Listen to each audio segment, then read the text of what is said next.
Good morning. In the last period, we have completed the political science lesson. That is the second lesson, India's foreign policy. Okay? हमने political science के 2 lesson complete किए हैं और history के भी हमने 2 lesson complete किए हैं. Now today we are going to start the third lesson of the history, India's internal challenges. आज हम हिस्ट्री का तीसरा लेसन देख रहे हैं, इंडियाज इंटरनल चैलेंजेस. यानी भारत के अंदरून में भारत को हमारे देश को किस चैलेंजेस का सामना करना पड़ता है. In this chapter we are going to learn about the some internal challenges that India faces. Bharat जिस परिस्थितियों का सामना कर रहा है या करना पड़ता है, वो कौन सी परिस्थिति है. We shall see some internal challenges in this chapter like the separatist movements, then issues of the northeast India, Naxalites, communalism and the regionalism. These are the most important factors or issues which India has to face. Bharat को सामना करना पड़ता है internal challenges को. बाहर के challenges तो अलग है, वो तो कैसे भी हम निपटा लेंगे, लेकिन अंदरून के जो चैलेंजेस है वो बाहर के चैलेंजेस से भी ज्यादा इंपॉर्टेंट या ज्यादा खतरनाक होते हैं. Now see the unrest in Punjab. पहला पॉइंट, पहला challenge, Akali Dal was the major political party in Punjab in 1973. अब अकाली दल जो है वो पंजाब का सबसे मेजर पॉलिटिकल पार्टी है. इन 1973 में the Akali Dal pass the Anandpur Sahib resolution. ये अकाली दल ने क्या किया, आनंदपुर साहिब रिजोल्यूशन पास किया, bill. The following demands were made in this resolution. और उस रिजोल्यूशन में, इस बिल में उनकी डिमांड क्या थी, Chandigarh should be made part of Punjab. Chandigarh जो है वो पंजाब का एक पार्ट होना चाहिए. The Punjabi speaking parts in other state should be included. और बाकी स्टेट में जो पंजाबी लोग हैं या पंजाबी बोला जाता है उनको पंजाब स्टेट में इंक्लूड करो. That was the demand in the bill. Recruitment of people from Punjab in the Indian army should be increase. और इंडियन आर्मी में, भारतीय सेना में पंजाबी लोगों को ज्यादा से ज्यादा हिस्सा मिलना चाहिए, यह भी उनकी एक डिमांड थी. And more autonomy should be given to the state of Punjab. और पंजाब राज्य को और भी ज्यादा अधिकार देना चाहिए. These are the demands in the bill. ये सभी डिमांड उस रिजोल्यूशन में पास करवा दिए गए. Akali Dal came to power in Punjab in 1977. उसके बाद 1977 में अकाली दल पावर में आया, यानी उनकी सरकार बन गई. देन while taking charge, और उस चार्ज लेते हुए they asked for a larger share of river water for Punjab, holy city. और उन्होंने कहा कि पंजाब को पानी का जो वाटअप है, जो शेयर है, वो ज्यादा होना चाहिए. उसके अलावा holy city status, statue for Amritsar etcetera along with their old demands. पुरानी भी डिमांड थी और उन्होंने जब पावर में आए तब उन्होंने अपनी नई डिमांड भी उसमें रखी. In 1980 the movement for independent Khalistan to root in Punjab. उसके अलावा पंजाब में खालिस्तान हमारा अलग करके दो, ये भी demand I. During that period the leader of Akali Dal was संत हरचरण सिंह लोंगवाला. उनका अकाली दल का जो लीडर था Sant Harcharan Singh Longowal. He used to direct his activist from Golden Temple. और गोल्डन टेम्पल से, जो अमृतसर का गोल्डन टेम्पल है, वहां से उन्होंने डायरेक्ट एक्टिविटी करना चालू किया. टू स्टेज प्रोटेस्ट, सरकार के विरुद्ध में बोलना.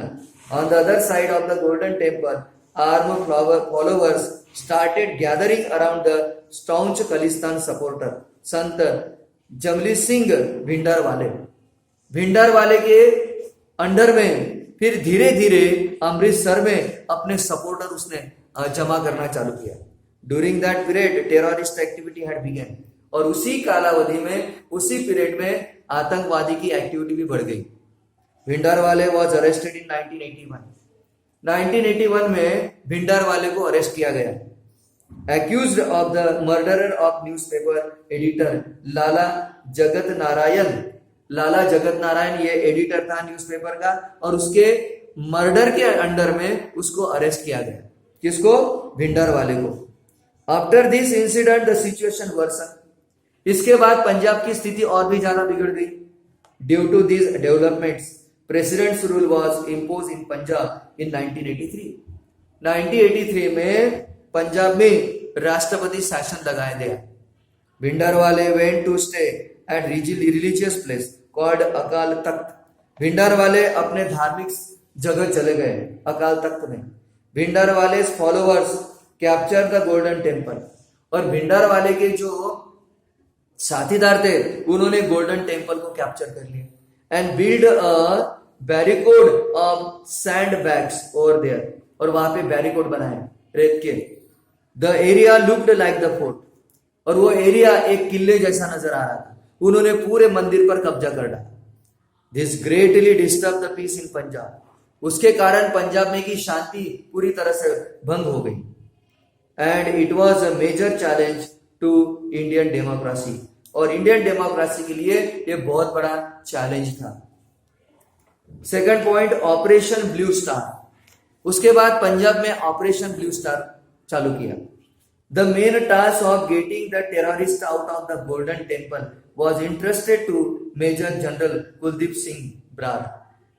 अब सवाल यह था कि गोल्डन टेम्पल में जो आतंकवादी घुसे थे उनको बाहर निकालना था, और वो जिम्मेदारी मेजर जनरल कुलदीप सिंह को दी गई।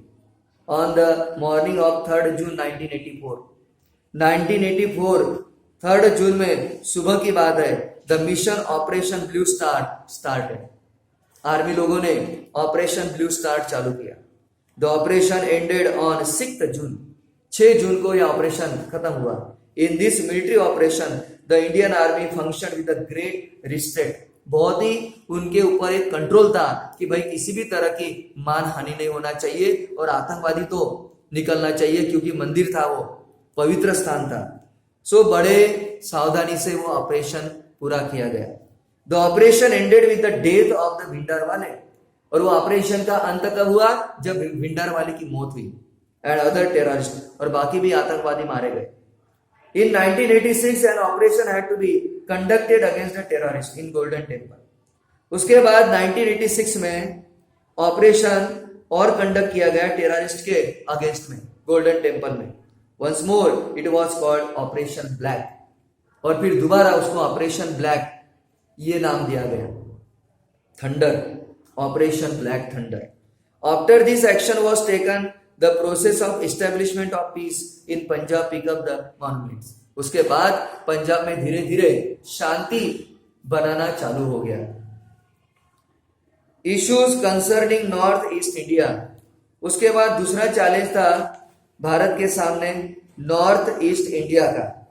North east India consist of the 8 state of Assam. North east India में 8 स्टेट का वो ग्रुप है। जैसे फॉर एग्जांपल अरुणाचल प्रदेश, मणिपुर, मेघालय, मिजोरम, नागालैंड, सिक्किम, त्रिपुरा, ये 8 स्टेट है जो नॉर्थ ईस्ट इंडिया में आते हैं। International border of India touch each on the state to varying extent. और ये स्टेट में, ये ऐसे स्टेट है कि हर स्टेट में इंटरनेशनल बॉर्डर लगती है, अंतरराष्ट्रीय, यानी इन स्टेट से दूसरा देश चालू हो जाता है। This state are different with respect to intensity. और ये स्टेट बिल्कुल अलग है बाकी स्टेट से। उनके अंदर इंटेंसिटी यानी प्रामाणिकता बहुत चाहिए। लैंग्वेज एंड कल्चरल डाइवर्सिटी अलग अलग है इन स्टेट में। The first prime minister of independent India took the lead in bringing the tribes living in these areas into the main stream of the country. इस state में बहुत सारे आदिवासी लोग भी रहते हैं। तो जो हमारे प्रधानमंत्री थे, first prime minister of India Jawaharlal Nehru, उन्होंने प्रयास किया कि इन लोगों को अपने साथ लेना है, जो आदिवासी लोग हैं। इन 1954 में क्या हुआ? He form the North East Frontier agency.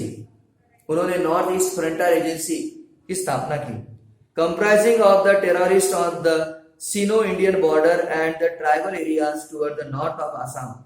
Nehru took the position of bringing about the development of hundreds of tribes in this parts. Nehru ने प्रयास किया कि जो भी आदिवासी लोग हैं उनको हमें अपने साथ लेना है। उन्होंने प्रयास किया, special provision have been made, उसके लिए कुछ स्पेशल प्रोविजन बनाई गई with respect to this area in the 6th schedule of the Indian constitution. उन्होंने कुछ घटना में बदल भी किया। 1965 the responsibility of the administrating this area was given to the ministry of external affairs, और ये काम एक्सटर्नल ऑफ अफेयर्स को दिया गया, ministry of external. The north eastern council act of 1971 was suppose to advise the central government, और ये body ने central government को एक एडवाइस दिया of the common interest in economic and social spheres, interstate transport, electricity, flood and control etcetera, कि ये सभी इसमें ये लोग अपने साथ रहेंगे। So today we have seen the 2 issue. आज हमने 2 इशू देखे थे, अनरेस्ट इन पंजाब और उसके बाद नॉर्थ ईस्ट का देखा हमने। ओके, बाकी का जो इशू है वो हम कल देखेंगे। Until then see you tomorrow.